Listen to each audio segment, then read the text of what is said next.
Hey everybody, welcome back to Twitch and Box Sports Talk.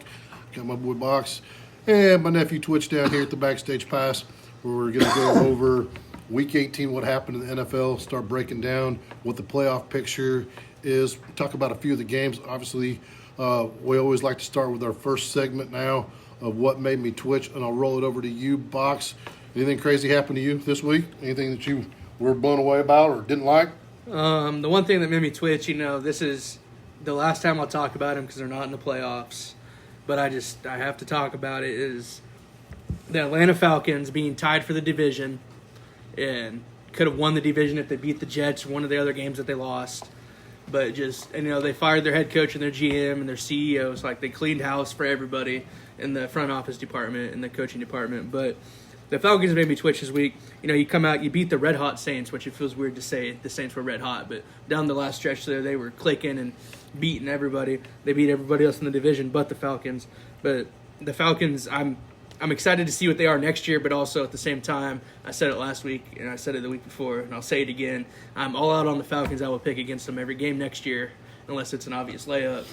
But if you're a Falcons fan, and I feel like this was the Broncos probably 2 or 3 years ago in the same position, is you have a team that looks like they could win, and then you just come out and you lay an egg. But the Falcons finishing 8-9 and tying for the division and getting the Panthers into the playoffs, even though the Panthers lost to the Bucks, is just sorry for everybody who's an NFC South fan. Just an absolute shit show of a division, and the Falcons screwed everybody. So the Falcons they're dead to me. There's only 31 teams that I acknowledge now, so that's all I got. Fuck the Falcons, man. Well, there you have it. Well, mine's got kind of a caveat, whatever. My honorable mention, I would say, to me, would be the Niners Seahawks with the number 1 seed on the line in San Francisco. But obviously, I was actually rooting for Seattle. On top of, I credit that more to Seattle's defense, but shutting down Brock Purdy. But if you're San Francisco, that was an honorable mention. Completely lay an egg. But I think the Niners will be fine for a week. But this is, like I said, this is why I say it comes with an asterisk. I'll say is, although I was very happy of the outcome. The biggest play of the entire week was the Pittsburgh-Baltimore game, and Baltimore getting all the way down with 2 seconds left, and they line it up. They decide to take the timeout, but Lamar runs one more play with 12 seconds. They set it up in the middle of the field, which there's always that argument whether they do that or a hash, because then you got the whole goalpost to go through. So to Loop's credit, something that may not get talked enough about this week is the fact he hadn't missed from that distance or less all year long, just like Chris Boswell hadn't missed it from all year. So that's kind of a literal double doink. So obviously I'm very happy with the outcome, but if you're Baltimore, I think honestly just shit happens. But that's got to be the most frustrating, made you twitch. I guess that's the segment. Not to say that make me twitch, but it's just what's the most twitch-worthy play? And it's just you get a 40-yard field goal to win the division and have a home playoff game, and a back-and-forth exciting last 8:53 or whatever the game, just get completely shanked, and then the other second honorable mention goes to Boswell for missing the extra point right before that, who had made 90 straight, hadn't missed one in a couple of years from an extra point, and then allowed that drama. But anyway, that was my things that made me twitch this week. Yeah, that would have been mine. So I'll shift gears and go with something different, because that's what made me twitch is supposed to be all about, is a specific play or incident on the field. So I'll shift gears and just say, in general, anytime the Chiefs lose to the Raiders, that makes me twitch. And, there wasn't much riding on this game, really nothing for the Raiders. You're playing for pride at this point. You're missing some people, and, a little nostalgia here over the last few days that probably 30% of my TikTok feed is memories of Kelsey and Mahomes, and is he going to come back out and play again, and we'll decide what's going on. Trying to get him a couple passes. He got the 13,000 yards and a couple things, but there wasn't much of anything to celebrate in that game. So, and when you look at the overall record of 6-11, that's insane.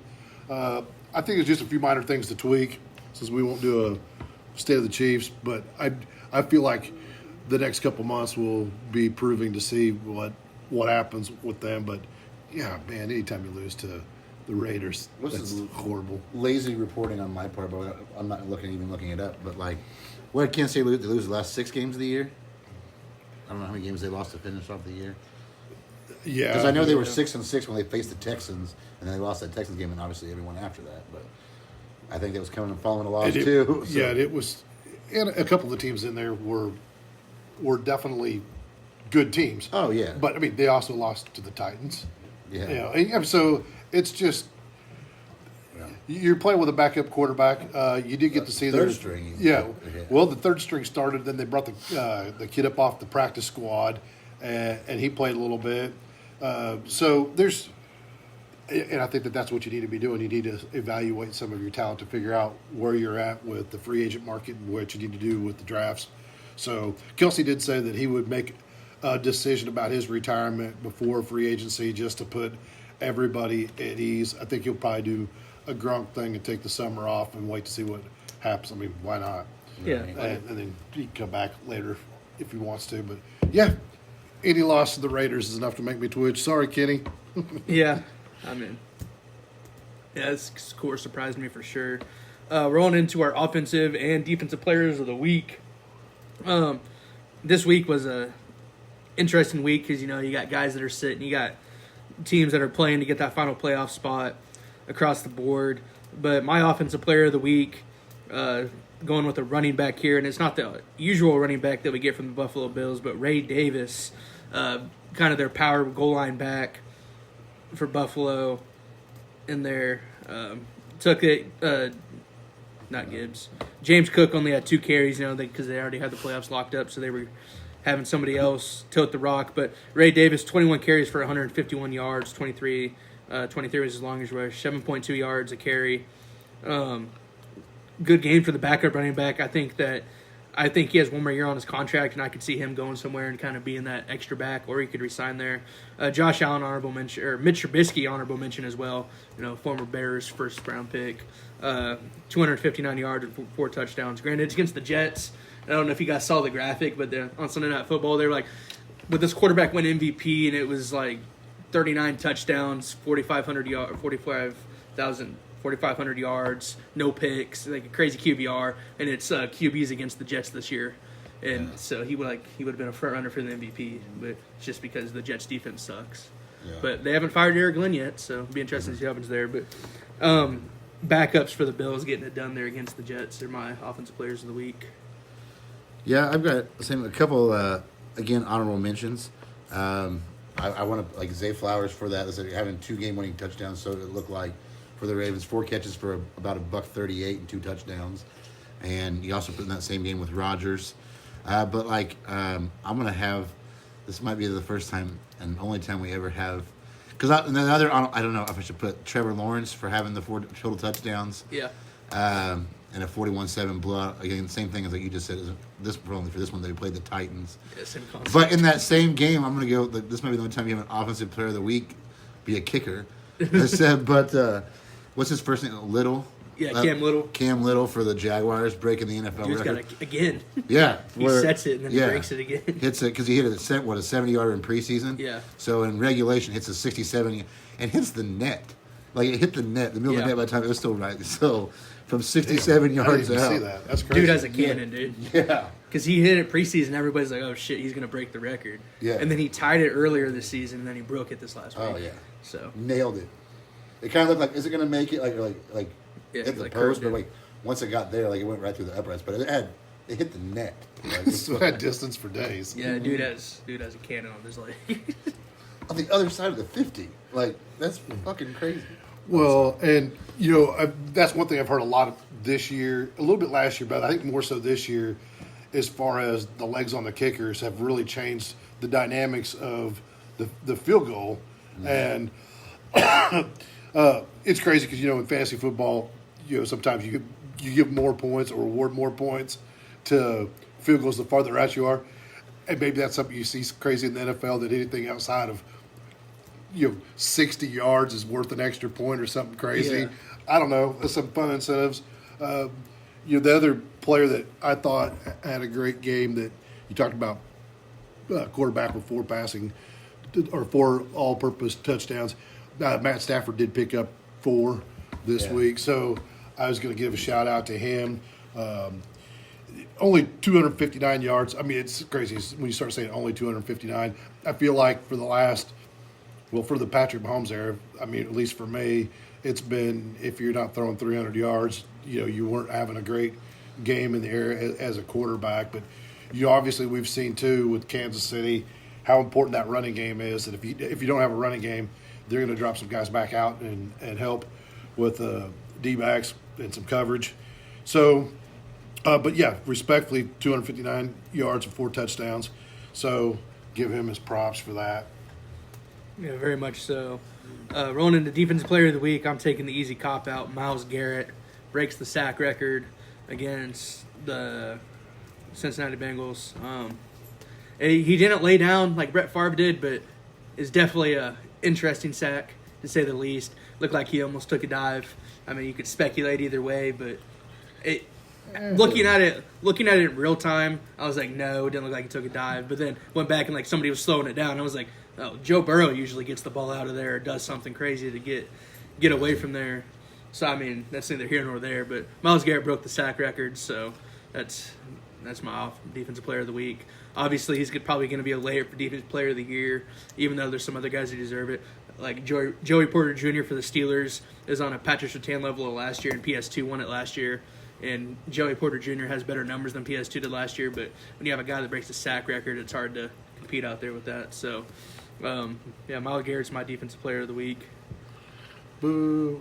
You know what? Like you said, low-hanging fruit, but, here's something crazy that you also got to throw out there for Defensive Player of the Week. At least potential. Devin Bush with the Browns had 14 tackles, 97-yard interceptions returned. Former Steeler. That's why he was drafted in the first round by the Steelers, and he was a bust. So, I feel like all the attention on the defensive side of the ball for Cincinnati or for Cleveland has been on Myles, which is fine. I mean, the one thing about it is you go back and now we do have an extra game in the NFL, so other people broke the record when it was Strahan and TJ. Yeah. And so, I mean, was it TJ? Yeah. Yeah. And then there was somebody else that was up there. They were playing in a shorter season, so I don't know that you get an asterisk with that. The counter. I heard that argument as well. The counter argument to that is so obviously, T.J. Watt played 616 snaps to get to 22.5. Strahan played 567 snaps to get there. Myles Garrett only played 437 snaps to get to that 23 stack mark. So, I mean, but that's also the NFL now. They sub D linemen in and they rotate more. That's true. But I feel like that was an argument that could be made for sure. Is he played, 100 less snaps than TJ or less than Strahan when he said it, and it was obviously the NFL has changed a lot since when Strahan said it and then when TJ tied it. But also, I mean, that's just pure dominance by. There was also a sack and a half. Go back and watch the last regular season game of that Ravens game, and they said they came back the next day and said that's here. They took it away. Neither here nor there. Yeah. TJ broke that. Yeah, well, it's Wednesday when we record this. I think Myles officially got it. He earned taking it. Yeah, but and they got it came around like he's freaking Rudy. Yeah, and then all the very interesting to say the least there. Yeah. I'm taking a kind of a cop out myself, but I'm going to go with as far as, and I kind of already touched about it. I said I watched 2 or 3 games this weekend and said, but like as a unit, I'm going to pick the Seattle Seahawks defense unit. It's one seat on the line, and so it very easily like could have panicked. It's like San Francisco was as hot as anybody, like Jacksonville, anybody, Houston, and with Brock Purdy the last 2 or 3 weeks, having 5 total touchdowns. It's with playing in San Francisco, playing a red hot offense, and to only hold the Niners to 3 and get the number 1 seed and consistent pressure, turnovers. Like I was worried about whether Darnold and kudos to Darnold. He didn't do anything fancy, and he had over 200 yards passing, but he also didn't turn the ball over. And to me, that's what makes Seattle, at least the Vegas favorite. Is like that's the one thing. If they don't turn the ball over, they make enough plays that they've got weapons all over the field on both sides of the ball, and that defense is top 4, obviously. So like I took a cop out. I went with the unit just to to hold San Francisco with the 1 seed on the line, a division rival, a team that beat you by a field goal week 1, and hold them to 3 points. That was pretty impressive. Very much so. We're gonna go over some quick. We did a record prediction before the season started, and me and Twitch both went 4. We had 4 ones that hit exactly perfect, 4 apiece. Twitch had the Tennessee Titans going 3-14. He had the Buffalo Bills going 12-5. He had the New York Giants going 4-13, and then we both had the Atlanta Falcons going 8-9. Yeah. My 2 ones I got correct. I had the Colts going 8-9, which you would have told me that early season, I wouldn't have believed you because how hot the Colts started. I had the Chargers going 11-6, and then I had my Denver Broncos going 14-3. So I had 3 correct. We had a couple close ones. Which was a crazy call for the Broncos before the back season in the starts. day, and look at us now. And we got the to one see seed what happens in the AFC in general, but the AFC West and the AFC North, had some major. Yeah, Twitch had the Steelers going 9-8, but he also said 10-7, so that one could go either way for sure. Well, every year. Yeah, every year. I had the Steelers going 9-8 as well in there. But yeah, I mean the one division that we didn't get any right. Where the NFC North there. I mean, 9-8, 9-8, 9-7-1, and who had the Bears going 11-6. Yeah, right. Just crazy to think about there. Yeah. But those were our predictions before the year. We'll definitely do that again next year. I thought it was fun to see, how everything shook out down the stretch there. Let's go. We got some fired coaches. Black Monday is over. So the first firings, Raheem Morris and then Terry Frontnot for the Atlanta Falcons, GM and head coach, have been fired. Pete Carroll fired from the Raiders. Kevin Stefanski for the Browns have been fired. John Gannon for the Cardinals have been fired. And then arguably the biggest, in my opinion, firing was down. Harbaugh being fired from the Baltimore Ravens. After 18 years. After 18 years there, getting fired. So that means there are currently 7 jobs open in the NFL.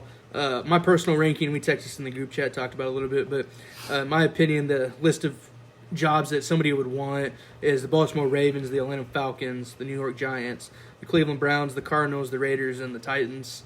It'll be interesting to see what happens there with the Bucs as well. The Bucs have been having meetings talking about if they're going to fire Bulls or not, and they have yet to come out to say they're going to or they're not going to fire him. So it'll be interesting to see what happens there. Another surprising non-firing for me is the GM for the Colts. He's been there forever, and he hasn't really produced too well. And they've talked about him. I can't think of his name. I can see his stupid face right now. But they kept both their head coach and their GM. I think Shane Steichen definitely deserved to come back. Because, he's had 2 years of just injury-riddled guys, and I can't really do anything about that. But I'm interested to see how this coaching cycle shakes out. Definitely be some new guys that step into the ring, and I heard Jason Garrett's interviewing for jobs. Well, the crazy thing is with the Colts, like you said earlier, you start off just lights out, nobody predicted, and then you just have your second half of your season. Injuries. Some of that's plagued with Chris Ballard injuries. Yeah, but they went downhill and just were never able to recuperate. So that does the taste that they leave in your mouth is the reason why you don't call them back. Oh my God. Anyways, but obviously Baltimore's the belle of the ball right now. Yeah. And I think Jim Harbaugh probably gets one of those other 6 jobs that are out there right now as well. Oh, absolutely. Just because, the pedigree, obviously, it hasn't worked out in the last couple of years there in Baltimore, so he'll get a job somewhere else. Same thing with if Bulls gets fired, I think he'd take another job too. Yeah. But I'm interested to see, if we get any candidates that have been fired and come back and stuff like that. But I was just want to say, as far as I think for a part of it, at least obviously was injuries about the Colts, but also the fact of 2 of the hottest teams, and I would say top 4 hottest teams in the NFL are Jacksonville and Houston, who they play twice a year both. Yeah. So just run that gauntlet and their momentum and the injuries, I think it ended up being way too much. But anyway, I won't. And then a fun fact about the Colts, not to talk about the Colts too much because they're eliminated, but the Colts, the Jaguars have won the division 3 times with 3 head coaches in the time since the Colts have won their last division That is title. crazy. For a team that used to run the division. Yeah, for a team that used to be on top, but interesting there for sure. But I think if you're, the only thing I would change on your list was I would have the Giants as the number 2, just for the same reason like it's Baltimore. Like Baltimore, obviously more like a higher pedigree, and obviously they stayed with Harbaugh, rightfully so, for 18 years. So I feel like for both those organizations, like I would put the Giants at number 2 because they have a ton of pieces, a lot of guys back, a lot of like cap space, and if I'm the Giants, I'm calling John Harbaugh. I'm on the phone with him already. This is just because you can say what you want, and I said, and he's definitely had some moments where his team's choked us, but he can't make the plays. On top of, they may have choked in the divisional round of the AFC Championship or left plays out there with Lamar and with the Ravens, but they're content, like legitimate. I hate to say it, it's the biggest rival, but more. I feel like they're more of a legitimate threat, even though we just knocked them out consistently over the last decade or whatever. So like, he gives you that floor, and for a team that like the Giants or any of these teams needs stability. It's like obviously the hottest coaching candidate is going to be Harbaugh, and then I feel like Stefanski will find another job. Get 2-time Coach of the Year. Yeah, I think Stefanski gets a job as well. Yeah, coming out of there, and those other guys who got fired, like Gannon, will probably go be another defensive coordinator somewhere. He was on that Philadelphia Eagles championship team, and same thing with I don't know about Bryce Callahan. I don't really know where he came from, honestly, but interesting to see. Speaking of the Browns, Shedeur Sanders finished his rookie season with an average QBR of 18.8. That's lower than Dylan Gabriel, if anybody was wondering. Okay. I'm not saying Shadeur's a bust, and I hate to be hitting. And this is also the worst single-season QBR for a Browns quarterback with 6 minimum starts. And I want everybody to think about that. Think about all the Browns quarterbacks that started 6 games at least. There's been some doozies. Well, I will have to say too, though. So like, he had some bright moments, but also just. I've not been a huge believer in him, but I mean, after starting whenever it was the last 6 or 7 weeks, he won. Beat a bad Raiders team, beat the Bengals the last game of the year, beat us. Yeah. We made enough plays in the first half that he can do it much else against us. But we'll see. I bet Shedeur is going to be the starter to start off next year, and they'll maybe draft or bring another guy in to compete with him. Yeah, it'd be interesting to see. I mean, Deshaun Watson's still on roster. Yeah. If anybody is wondering. But that takes us into our question of the week. This week's question of the week is, what non-playoff team will we see make the playoffs, both an AFC and an NFC team next year? I feel like there's a lot of good candidates out there on both sides of the football, or both sides of the divisions, for sure. For the NFC side, I'm going to go out and say the New York Giants make it.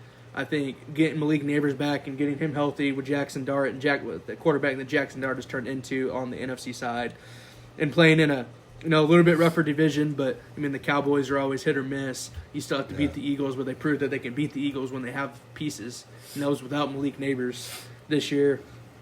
And then just that defense is still, I mean, they got that first round draft picks all over that D line in secondary. So I can see the Giants the Giants are my pick now for NFC playoff team next year, making it in. Because I mean, obviously I could take like the Lions to make it in down the stretch, but I feel like that was too easy of a layup just because I think they'll always be there. So I'm taking the Giants as my underdog pick, I guess you could say. Yeah. Well, I'm gonna go with the easy layup. I'm going with the easy layup on both. I mean, there's some good candidates out there, so I just feel like there's too much talent on Detroit. Plenty of moments. There was too many times this year, like you said, they couldn't finish out games. But when you watch 80 to 90% of their games, like they look like a playoff team. There's too much talent. I still am a believer in Campbell. I think Detroit's the obvious pick of both of my picks, and not to jump ship. I said, but since I'm already on it, my NFC is the Lions and my AFC is the Chiefs. I think the Chiefs return next year, at least make the playoffs. Patrick Mahomes, they get him weapons. They hope they're going to be healthier. They're not going to lose as many one-score games. Easier schedule. Take it easy. I mean, he missed the playoffs for the first time, and he's embarrassed about it. But guys won 3 Super Bowls in his first 7 years and went to 5 already. So I feel like that's why I feel like Patrick Mahomes will take that personal, and they'll be back in the playoffs next year. Those are my 2. I mean, if you're gonna ask, I'm not gonna stray away from the obvious for me with the Chiefs. Just an off year. But in the NFC, I mean, I did give that some consideration because there were some teams in there. The Bears definitely shook that up, and it's hard to come back and repeat that level of success. Yeah. And people game plan for you.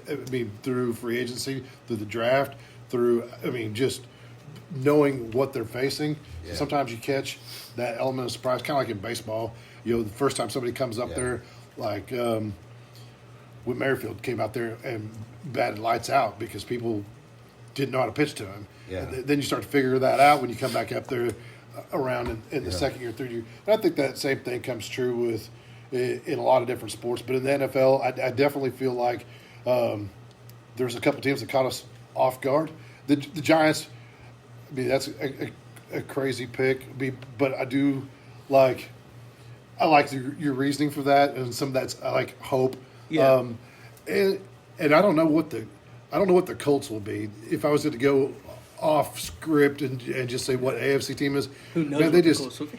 yeah they came out on fire, Yeah. and I don't think that Danny Dimes held that team together. And did you see Riley Leonard, Yeah, he came out. the and rookie balled. that came out, just slaying it. First pass of the game was like a 57, 60-some yard touchdown pass. On the Texans defense. Yeah. Yeah. So, I mean, he came out crazy. Yeah. And to see his family up there and stuff like that. So, if nothing else, every week in the NFL means something. And when you get your opportunities to come out there and play, Yeah. that I said, I don't think that Danny Dimes is the reason why they lost a bunch of games.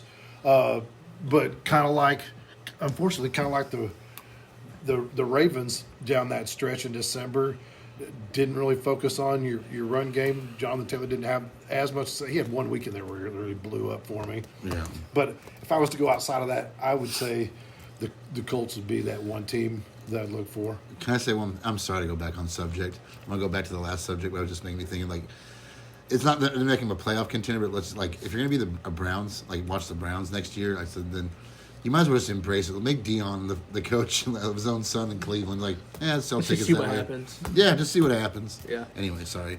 No, But I it's funny agree with because you. I've got off topic in my head there when we're talking about the number of quarterbacks that play. Because Darren and I had this conversation last year about the number of quarterbacks that had started for the Broncos since Manning retired, and it's ridiculous.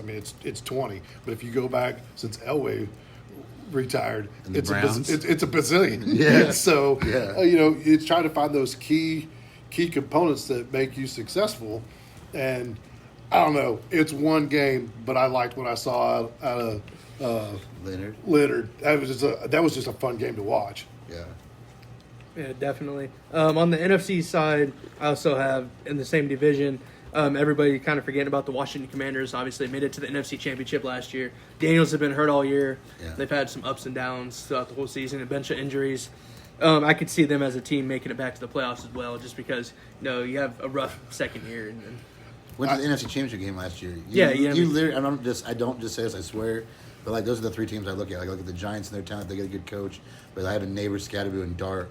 And then, like I said, the Colts, that's how they started off 7-1. And then the Commanders, because of going to the NFC Championship game, that was another team I was thinking about too. yeah. Only if they change their name again. Yeah, maybe. On the NFC side, obviously, I think Baltimore will be right back in it. I mean, they're The going to AFC side? Yeah, on the AFC side, I think they reload. Yeah. And then I want to say Cincinnati, but also, Joe Burrow's gotten hurt the last 2 years. I think if Joe Burrow, this is obviously a what if, and kind of sound like a Chargers fan right now, living in what ifs and whatnots. Yeah. But if Joe Burrow can stay healthy a whole year, they could go on a stupid run, even if their defense improves just a little bit. And the Cowboys could be in the same conversation of, holy crap, our offense is generational, and then we have absolutely no defense. As Grandpa would say, if ifs and buts were candy and nuts, we'd all have a Merry Christmas. That's a lot of ifs there for old Joe Burrow. Most definitely. That's true. But When we go back to the preseason, we had Baltimore making the playoffs, and we had Cincinnati up there in that conversation. Yeah, we both had the Ravens going 12-5 and 11-6, and we had the Bengals going 10-7 and 11-6 as well. So So those two teams that we we thought had two teams that we thought would be in it, and obviously injuries and just season wear and tear happens. But interested to see what happens on both of those and because obviously there's always seems like there's always at least one team. This year there's more teams, but usually one team that will come out of nowhere and surprise everybody. This year it's the Bears and the Jaguars and the Patriots, really, the teams that nobody really expected to be, where they're at now, and then we're looking at them and they're hosting playoff games. Yeah. So we'll have to come back and look at these notes when we do our predictions next year to say how many of these teams that are in the playoffs do not make it back, because I think that half of them potentially don't. I mean, yeah, very much so. I mean, there's obviously an I opportunity. I can't tell you who they would be, but I bet you we see a different. I bet you we see a different playoff picture next year by a landslide. So, what's next there, Box? We're gonna recap 2 games. There's more games this weekend, but there's only 2 games that really had true playoff implications that really mattered when they shook down to the end. We're gonna start off with the Sunday Night Football game, the only game that I got to watch 90% of because I was on a trip and stuff. But the Pittsburgh Steelers get an absolutely wild win over the Baltimore Ravens, 26-24. Lamar Jackson, 238 yards, 3 touchdowns, 1 interception. Derrick Henry, 20 carries for 126 yards on the ground. Zay Flowers, 4 receptions for 138 yards, 2 touchdowns with Devontae Walker, 46 yards and a tutty in there. And then A-Rod on the other side, 294 yards and a touchdown. Jalen Warren, 14 carries for 66 yards. A-Rod coming in second place on the rushing board, 1 carry for 20 yards. And then Gainwell and Hayward both get a touchdown apiece. Kenneth Gainwell also leading the team in receiving yards with 64, with Calvin Austin 55 for 1. This game was the epitome of a NFC North battle that you would expect between these two teams, and it wasn't the per usual. It wasn't lockdown defense. It's really just lackluster offense, in my personal opinion. Watching it, and obviously the missed kicks at the end, the last 5 minutes of the game are just outrageous. Boswell, who's usually automatic, misses a kick, and then Now, which end zone was that? Did the guy bless both end zones? No, he blessed the end zone that the field goal kick was missed on. Interesting. The Ravens kick, yeah. Yeah, the Ravens kick that was missed on, and then the Ravens go down with Tyler Loop, rookie kicker, and he shanks it. And It was funny because I didn't respond back and forth during the game of the group chat. But if he misses this, it's rigged. And then Right. you just woke up the next morning laughing. And Julie didn't know anything about that until the next day. She came in and says, "Did you see this?" I said, "Yeah, it's been all over." Yeah. But, so yeah, it's a lot of fun. yeah, it's Sorry, just not Julie. Taylor Swift. Taylor Swift. Yeah, I mean, just the definition of A-Rod just doing just enough to squeak out a win, and then got some luck there from missing the kick, and Boswell missing, and the Steelers thinking their season's over, and Tomlin's out the door, and then just drive down. And It's just miss the it. opposite. Yeah, Now we're without Harbaugh. There was a meme that it's Tomlin's fired and it's inside the goalpost, and on either side of the goalpost it's Harbaugh's fired, and it went outside the goalpost, and Harbaugh did get fired. So That's crazy. it was a crazy game. Sorry, before I get into the game, we're talking about favorite memes. I saw one that said Justin Tucker was Yeah, on the accused- massage table. Yeah, like Deshaun Watson says that Justin Tucker may not be their kicker anymore, but we still got our happy ending. It's outrageous. So, as a Pittsburgh fan, I will proudly say that I stand corrected, but it was awesome. Like, again, I don't have high expectations as far as them going far in the playoffs. Just a couple of spots like the offense that we saw in the first half, and on defense, not consistent enough. I mean, they gave up the game-winning score basically 3 times in the fourth quarter, but. What an exciting finish! But it's just that's just Pittsburgh, Baltimore. I've been saying that all year. I can't tell you how many times moments like that came down like for Pittsburgh games. Like you go look at last second touchdowns, field goals, Ben's last year, even Kenny Pickett's first year. Like those games always seem to come down like that. So crazy with the word. It's a 13-10 game with 8:53 left, and then 17-13, and then 20-17, and then 24-20. Where when Rodgers' last drive, the Steelers get the ball back after giving up the game-winning touchdown again. They had about 2 minutes left to go in the game and no timeouts, and he took a little over a minute just to orchestrate that drive, which goes to your point on that. It was like that was probably the most in probably 4 years since the year before, since the last full season that he played with Green Bay that we've seen vintage Rodgers. it was kind of ugly, and Baltimore definitely had the momentum in the first half.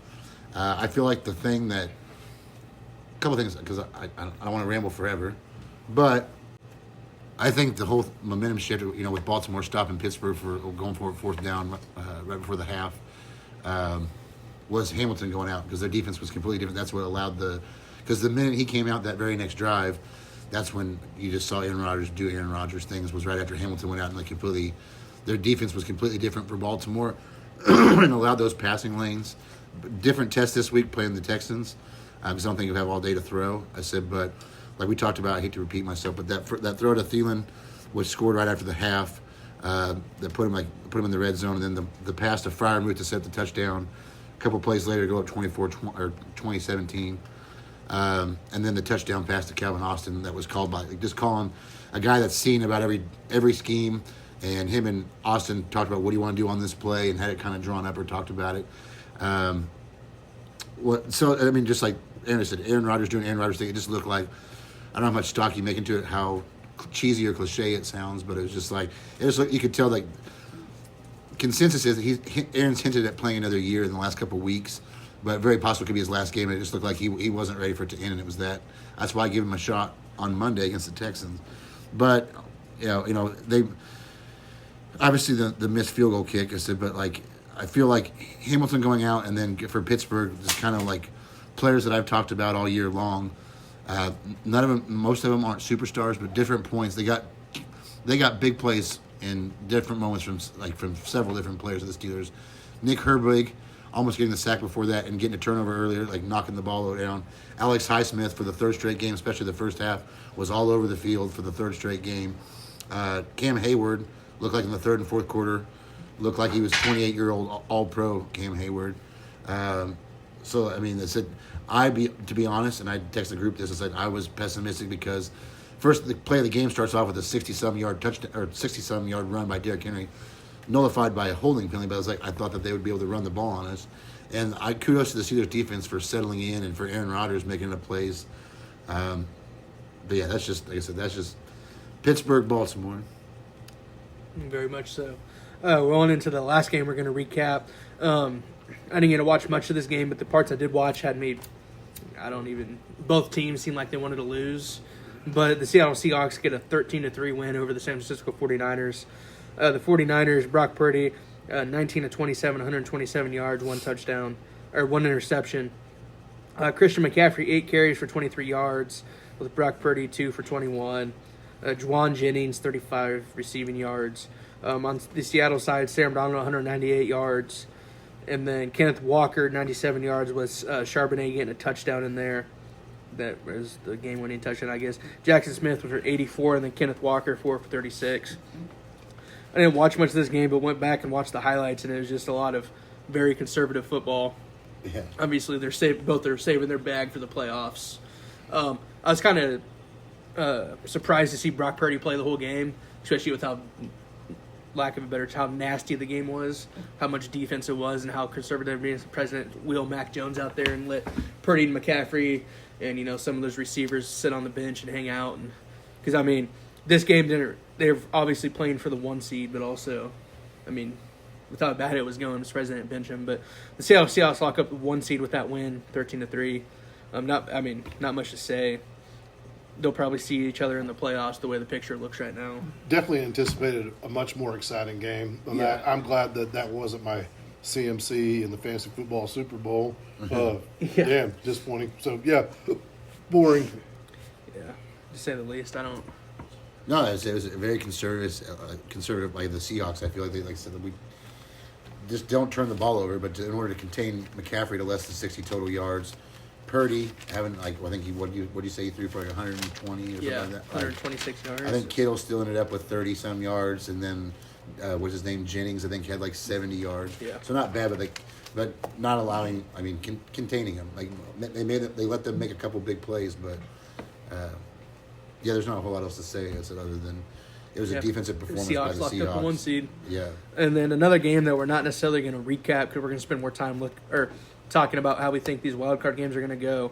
Another score that needs to be mentioned, though, is the Buccaneers beat the Panthers 16-14, but then with the Falcons beating the Saints, the Panthers won the division at 8-9. So we have an 8-9 team representing the NFC South on the NFC bracket who get to play the LA Rams, who they beat a couple weeks ago in Carolina. So I mean, that game has some storylines, I guess you could say. The Rams are still favored by, I think they're minus 700 right now, which is crazy odds for a playoff game, you think. But Yeah. so at that, if the way the Buccaneers missed the playoffs isn't the most Buccaneers thing that you've seen this year, then I don't know what is. Just absolute dismay and chaos that. That's who you had winning the NFC South, wasn't I had the Bucks winning it, and Yeah. obviously you heard me all season until probably week 13 that I was all in on the Bucks. I think I picked them every week to win until about week 13 after they went 0-4 on those weeks, and I was like, okay, well, I'm out then. Right. Because I think from the moment that they played the Rams and Baker tore up his shoulder, I think from that point on has been all downhill from them. And it was, we saw, but it was interesting to say the least. I'm going to do a quick college football recap here because we had our bowl games from this last weekend this last week, I guess, from New Year's. Miami upsets Ohio State 24-14.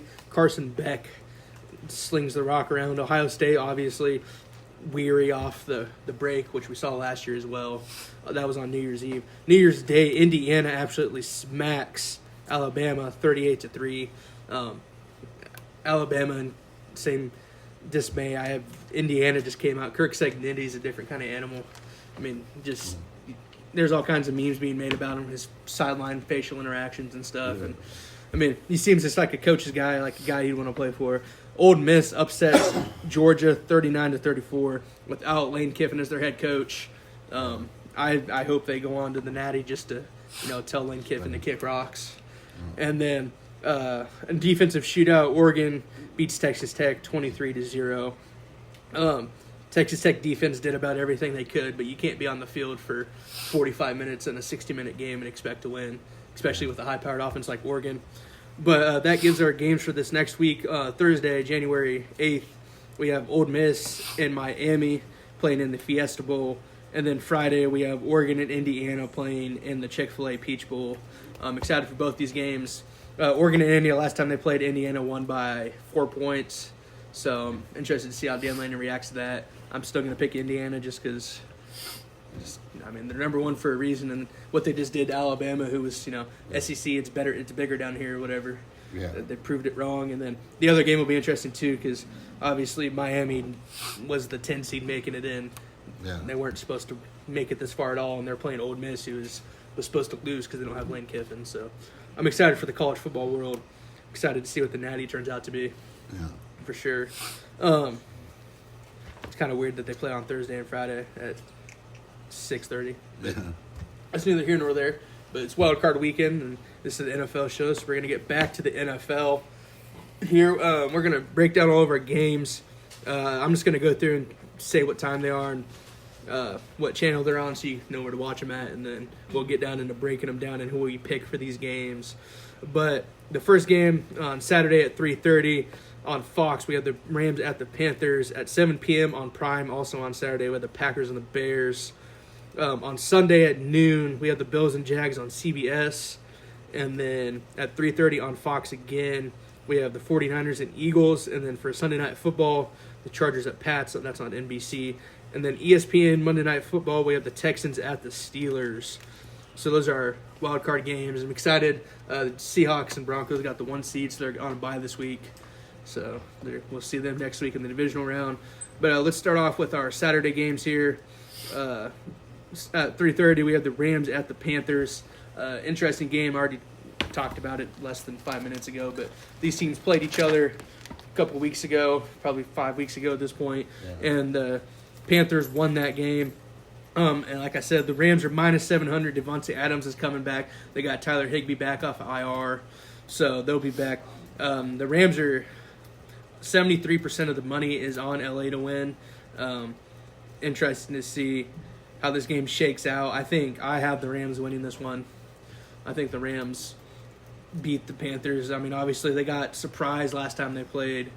And, that was a noon game. And we've talked about West Coast teams going and playing noon on the East Coast. But also, it was 31-28. That game was close. And I think Matthew Stafford, Sean McVay, Devontae Adams is back, Tyler Higbee's back. That defense is only getting better, has been getting better as they play.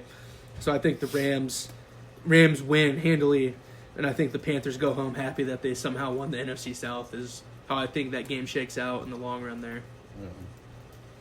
Yeah, I got the Rams. You know, the Panthers had a nice little streak in the middle of the season. They're a surprise story. They got kind of lucky the last week, and by default, they still beat who was in front of them, and they still, you know what I mean? Yeah. But, you know, up until about that same 3, 4, 5 weeks ago, the Super Bowl favorite was the Rams. Now they finished third in their own division.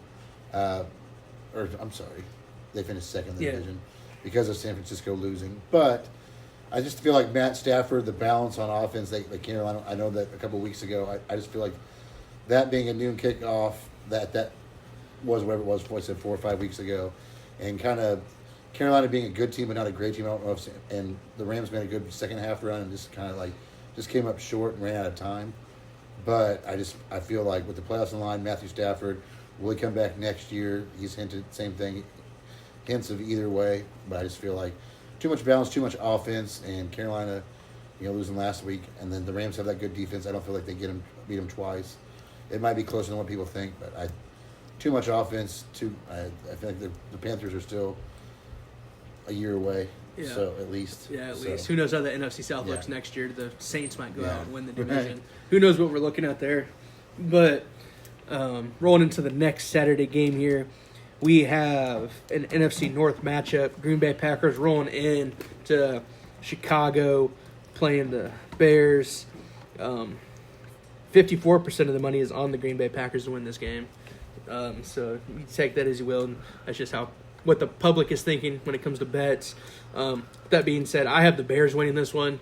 The Bears have been the more consistent team down the stretch. I mean, they lose to the Lions last week, but I mean, they kind of Their seeding was pretty much the same. Yeah, it didn't really matter if they won or lost in that game. And you know, it was 19-16, so it was still a close game.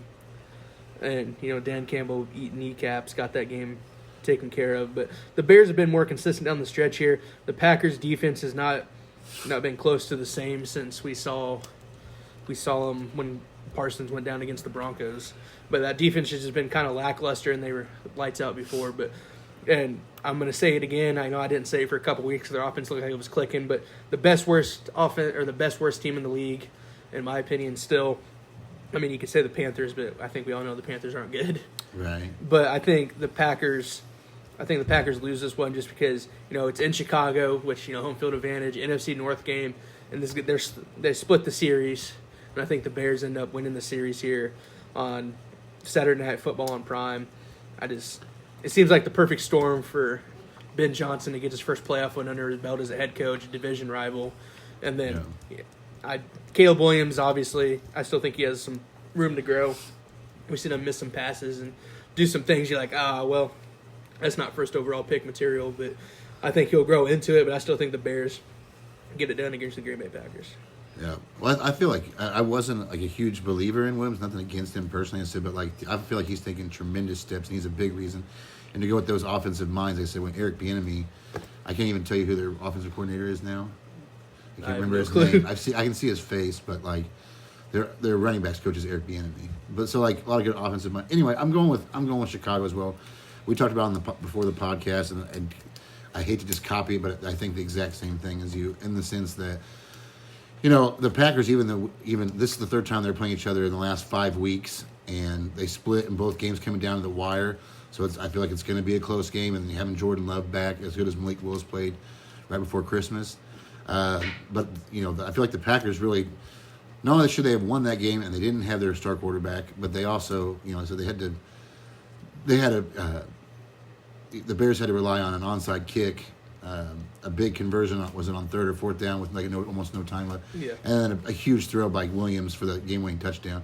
So my point, is like you said, like my first instinct was to go to Green Bay just because I feel like they could have won both times and they've had Chicago's number. But I also thought the same thing 3 weeks ago that they've just always had the Bears' number. It's always been kind of like the Packers' little brother, at least over the last 30 years, and in big games like this. And I just believe with Ben Johnson and like you said, like.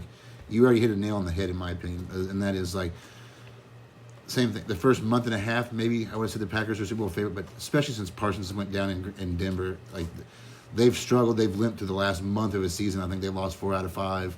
And Chicago, like I said, even when they lost to San Francisco, you know they got steamrolled by the Lions the first time, but I feel like they, like I said, they couldn't really change their playoff positioning by that point on Sunday. So it was like, I don't really make much of their loss against the Lions. Like I said, with Dan Campbell and a good offense and all that stuff. But I like Chicago. Like I said, there's been enough moments, granted against the, like, I hate to say it, easier opponents. I said, but like numerous times against the Bengals and the Browns and I'm trying to think what are the Packers almost twice, and then even though they lost in the Niners game, I saw enough out of it. Like I said, where it seemed like when the game was on the line, like Caleb Williams made some big throws, and I just feel like it's going to be a close game. But Chicago's been, like I said, I feel like they're ahead of schedule in what we saw in San Francisco, the better team, and then like what Green Bay's looked over the last month in Chicago, having the momentum. I feel like little brother gets a win here. Yeah, I'm excited to see how that one shakes out for sure. Sorry, I don't mean for our Bears fans and Yeah. but Rolling to the There's next. one. Yeah. Mark. yeah. Sorry, Mark. Well, my dad's a big Bears fan too. Rolling into the Twitch and Box game of the week. This game's game of the week by de facto. It's also the upset alert of the week, I guess you could say, because it's the only game that we have picked different on. Twitch is still undecided on the Monday Night Football game, but we'll get there in a second. The Bills at the Jaguars. I think this is Josh Allen's time to shine, and it's hot, and it's stupidly hot as the Jags have been down the stretch recently. I mean, obviously, just rolling off wins and big wins, and Trevor Lawrence coming into his own. I still think that Josh Allen playoff football, and this is what Josh Allen's done the last couple of years, unless it's against the Chiefs. He's came out and won the games that he needed to, and it might not be pretty. It might be a last-second drive where he's running 35 yards to get a 5-yard gain. But, Josh, I think the Buffalo Bills get it done here. Rolling into Duval, it's at noon. It's going to be a warm game, so weather won't be a factor. Obviously, Josh Allen rests last week. James Cook gets 2 rushes. I think the only reason James Cook had 2 rushes is he had a contract incentive. He needed 10 yards to get a $250,000 incentive on his contract, and he got 14, so he hit it by 4. But I'm excited to see. I'm most excited about this game just because these are 2 teams that, the Bills are the team that are from the AFC that's supposed to win it all because, they've been there, or they've been in the picture, and the Chiefs have always knocked them out. And then the Jags are the new fun, hot team that everybody's been talking about all season. Or not all season, but down the last stretch here. But I think Buffalo gets it done just purely because of their quarterback, Josh Allen. I kept going back and forth because of that same thing. It's like, because I kind of like, the Buffalo was my Super Bowl pick. Buffalo and the Eagles making it back. So it's like, I can totally see Josh Allen doing Josh Allen things. I said, we talked about, again, before the podcast, about, that game against the Buccaneers when Baker was still playing really well. We're talking about the Bucs-Bills and the Bills games. And the Patriots having a chance to win the division 2 weeks earlier and up 21-0 at home. And the first game of the year against the Ravens down, whatever it was, 12 points in the last 3. And there's just certain times where Josh Allen just took over games. And so, I'm a huge Josh Allen fan as much as Mahomes. I feel like Mahomes has got, obviously, the history. But as far as, likable guys and, fun to watch, I love Josh Allen. But I question that defense. So, I'm going against my own Super Bowl pick here. But I feel because even though, like you said, it's about 50-50 in Vegas, so it's, if you want to say one's an underdog, I agree. I think this is probably the best game of the weekend because I won't be surprised whoever wins that game. But I feel like in most people's mind, probably rightfully so because of the playoff success and history. I know they haven't made it to the Super Bowl, but they still had more success than most. They've still made it at least to the second round several years in a row, with the Bills. Yeah. So it's like the Bills are the favorite. I don't feel like anyone's still. Obviously, at least people like that, you and I that do this every week, but the general public isn't to pay attention to Jacksonville, and even the people like us, my first instinct is say just go Josh Allen. No one's given Jacksonville a chance, and that's why I take a step back and I'm going with Jacksonville because they have been one of the hottest teams in the NFL. Even going last week, even a meaningless game. I know it's again another one of those shit opponents, but putting up 47 points, they're just rolling, playing a lot better at home. Allen, not so much Allen, but his receiving core and his defense has been inconsistent. I feel like it's going to be a close game, and just the fact of I'm going with Jacksonville. I might change my pick. I'm going to be stuck in it by the time the podcast comes. But I go back and forth on this one. But right now, I actually feel like Jacksonville. Jacksonville's got a lot of things going for it. They're kind of the underdog, playing loose, playing at home. This isn't the same Bills team. And it'd be a real shame because for Allen is that in a year that you again don't have Mahomes, you don't have Lamar Jackson, you don't have Joe Burrow to go through.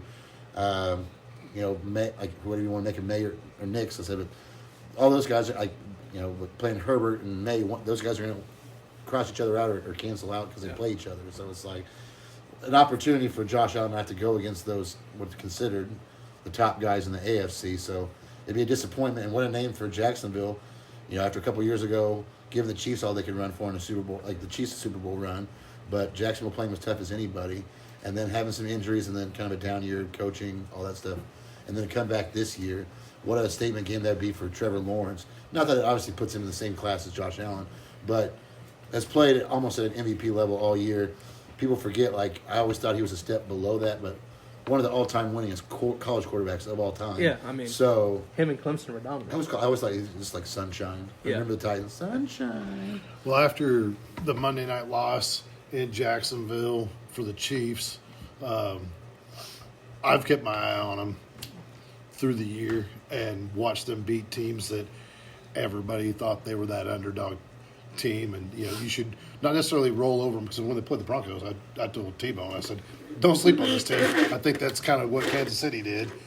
And they've come out and they've won those games that they weren't favored.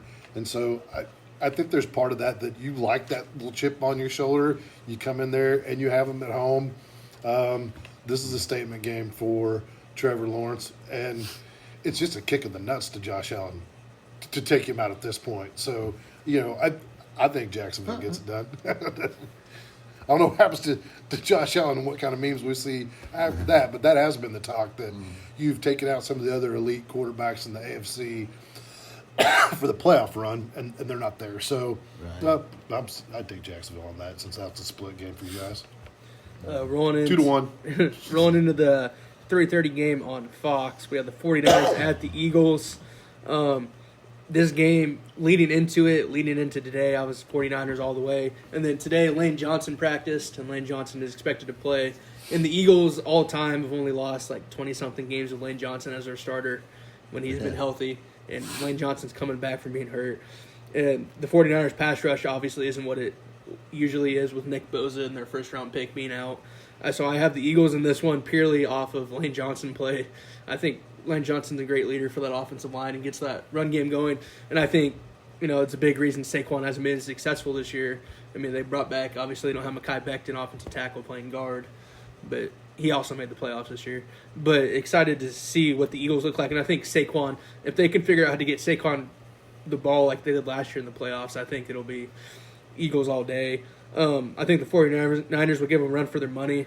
But if you remember 2 years ago now, when the 49ers, Brock Purdy tore his AC joint in his shoulder, and then Christian McCaffrey played quarterback for a second, and then Purdy came back and couldn't throw the ball. So I think the 49ers will have a chip on their shoulder rolling into this one.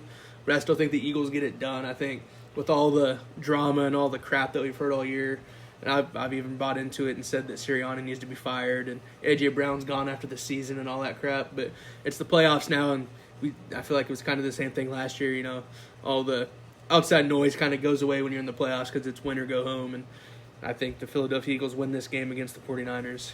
So while Twitch throws out his pick for this one, do me a favor and look up the over-under for that one because I'm curious because after that 49ers Seattle game that I thought would be, a high-scoring game, and it was definitely boring to watch, slow-rolling game. That's kind of where I'm at. Is I'd like to see what the over/under is on that one. So It is at 44.5. okay, Yeah, that makes sense. It's the Niners, one of those teams up until last week that were one of the hottest teams, but and they went against a good Seattle defense, a divisional opponent. And I still think Kyle Shanahan deserves to be up for Coach of the Year candidate. So I hate to be so wishy-washy. But as inconsistent and ugly as Philadelphia's been to watch, they're still the Super Bowl champs. They still have a good defense. I think this will be a close game, but it's in Philly, and I feel like the offense makes enough plays. Just because it's Philly, they're the Super Bowl champs, and what I feel like the Seahawks laid out a blueprint for this Niners team, and and Philadelphia doesn't typically turn the ball over a lot, so I'm going with Philly at home. That's a tough place to play. I'm sure you. when you bring up they don't turn over the ball a lot, I think that'll be the determination of this game. There's a lot of factors that go in that, but I feel like if one team plays a solid game and they don't turn the ball over, they win. If the other team turns it over a couple times, those will be those critical moments to decide that. I could have gone either way on that, but I think that's what it's going to come down to. Play smart football, cut down your penalties, and then protect the ball. So that's it. Yeah, that game will be interesting to watch for sure. Rolling into the Sunday Night Football game on NBC, we have the Chargers at the Patriots.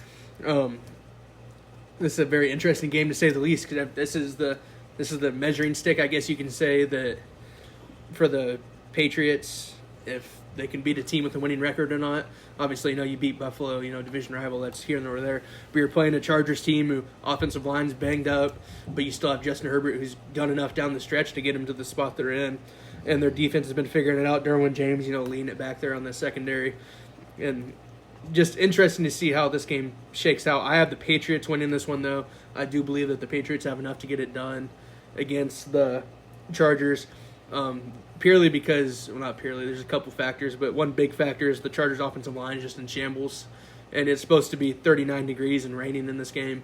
So, we're talking almost freezing rain, and it's going to be cold, and, Chargers are a dome team. I don't know how much to put into that. Obviously, it's not Miami by any means when it comes to, being outside and whatnot. But I think the Patriots get it done. I just believe in Vrabel, and I believe in that defense and the Patriot way, I guess. It's not called the Patriot way anymore because it's not Bill Belichick, but just this will be a perfect game. And if the Chargers' offensive line was intact and they had Najee Harris and those running backs that early season, I'd have all over the Chargers, because this is a Jim Harbaugh kind of game of nasty weather. We're going to run the ball, but just the injuries to the offensive line, I think the Patriots have enough to get it done and advance to the next week. Well, the only loss that the Patriots have had over the last, whatever it's been, 15 weeks, was that Buffalo game where they came back. So It's just but over the last 2 or 3 weeks, they've rebounded and put up 30-some points. And, we talked about it when they went on that run. But it's just there's a reason why they're the 2 seed. And it's because there's no superstars. May's was a borderline MVP candidate. But I don't know how much to make of it. I think he's really good. He's better than what I expected. But I don't know. But it's just they don't beat themselves, and they're just really good. They're like a Bill Belichick team. They're solid in their fundamentals, and I just feel like Chargers have been kind of inconsistent on offense, and it's in Foxborough, which is, again, I don't just say it's for every team, but there's certain places like Philadelphia, like Foxborough, like Arrowhead, like Denver, like even Pittsburgh. There's certain places that are just tougher to play than it seems like than others, and I don't see this game even close to an upset. It might be close for 3 quarters. 2 playoff teams, a Harbaugh coach team, but I feel like it's really not even going to be as close as even what the score might indicate. I feel like the Patriots win this one pretty handily. If there's a game I'm most confident about this week, up there even with Rams Panthers, I would probably say it's probably this one. I feel like the Patriots get it done on Sunday Night Football. I feel like Mike Vrabel being one of those games, just because they're the 2 seed and all this, he knows that Herbert's a legitimate quarterback. Harbaugh, playoffs, trying to make their own Patriots dynasty, or not, just make their own identity. And Vrabel on prime time in Fox, but he'll have those guys ready to play. Yeah. So, well, the Chargers did have the option to rest some players this last week, Herbert being one of them, and you'll see how that if it helps them out or not. I don't know. I don't see the Chargers winning that game either. But you do what you can to put yourself in that position, and obviously resting the players that needed that week to recuperate was probably gonna work in their favor. But I don't think it's gonna work in their favor enough to win the game. Yeah, rolling into the Monday night game, Texans at the Steelers. Interesting game, but I have the Pittsburgh Steelers winning this one.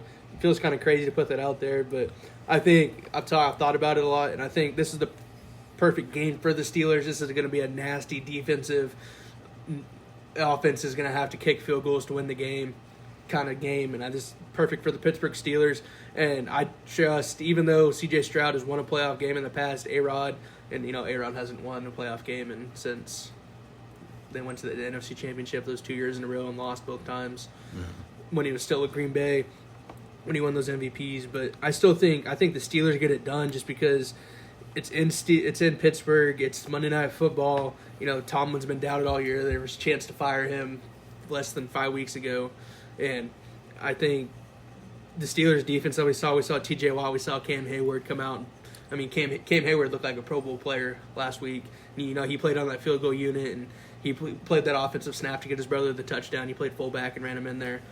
And I just don't trust the Texans offense to be able to keep up, which feels weird saying keep up with the Pittsburgh Steelers offense. But I think with DK coming back off the suspension, I think DK will have a chip on his shoulder, so to say, and say, yeah, you know what, like I screwed up. I know I screwed up. I'm going to make it up and get him enough range that Chris Boswell can kick field goals to win this game.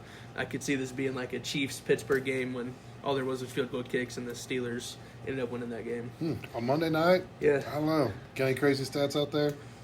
Yeah, well, it's funny because, first of all, apparently I don't know if I'm going to get booed from my own fan base, from the Steelers fan base but I feel like the theme of the week just incidentally just turned into, me selling out because I picked the Bills to go to the Super Bowl.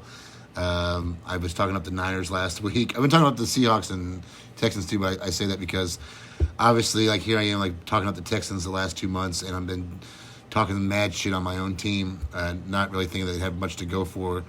And with that offense, I mean, we just got held to 6 points with no DK against the Browns. But I don't know if I'm going to get booed out of, being a Steelers fan from Steelers fans. But it's just I'm actually going to go with my team. If I can come back in. There's a scene from, I don't know if you remember, Major League or Major League 2, where it's got Dennis Quaid, Cousin Eddie from the National Lampoons, where the whole fan, every time Charlie Sheen's, struggling, he's just we'll fucking blow it in the playoffs. He's this pessimistic fan.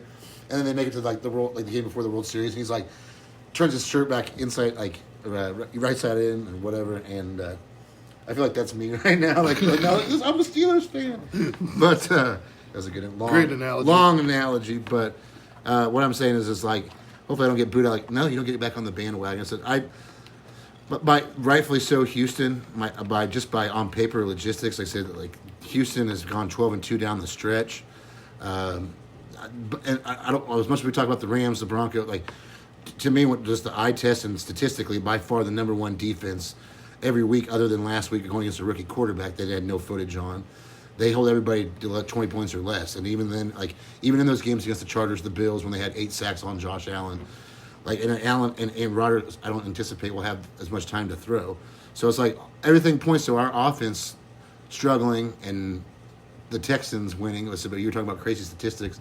I'm going with my Steelers just for the fact of a couple of different things. Number one, the statistic that I mentioned to you earlier was Pittsburgh has not lost and granted it's a playoff game, but Pittsburgh has not lost a home Monday Night Football game since 1991. My freshman year in college. Yeah. So Texans, a team that they said they won a playoff game with Stroud, I said, but not a lot of playoff success. A dome weather team coming into, we'll see in Pittsburgh. I don't know what the weather's supposed to be like on Monday. But I feel like I saw enough vintage Rodgers, quit. It's going to be a close game. And something even as a Steelers fan, I didn't even think about. I said, I feel like DK, but I feel like what Box already kind of said. I feel like he'll make enough, we only need somebody to make enough plays, a couple plays, because it's not like Houston's offense most weeks is tearing it up. So I feel like DK does make a couple big plays to set up those other drives. I think he makes 1 or 2 plays. And I just the fact of Aaron, just playing old school Aaron Rodgers, and I think it's going to be a close game, and those are the things where the wacky things happen, on Sunday Night Football with the missed field goal. But Pittsburgh just, I don't know. I'm going to be biased, but it feels kind of like Allen Fieldhouse. There's some type of mystique with Pittsburgh and in the playoffs and at home, and so one of the 2 streaks is coming to. I texted that to the group message, my meme. But one of those 2 streaks is coming to an end.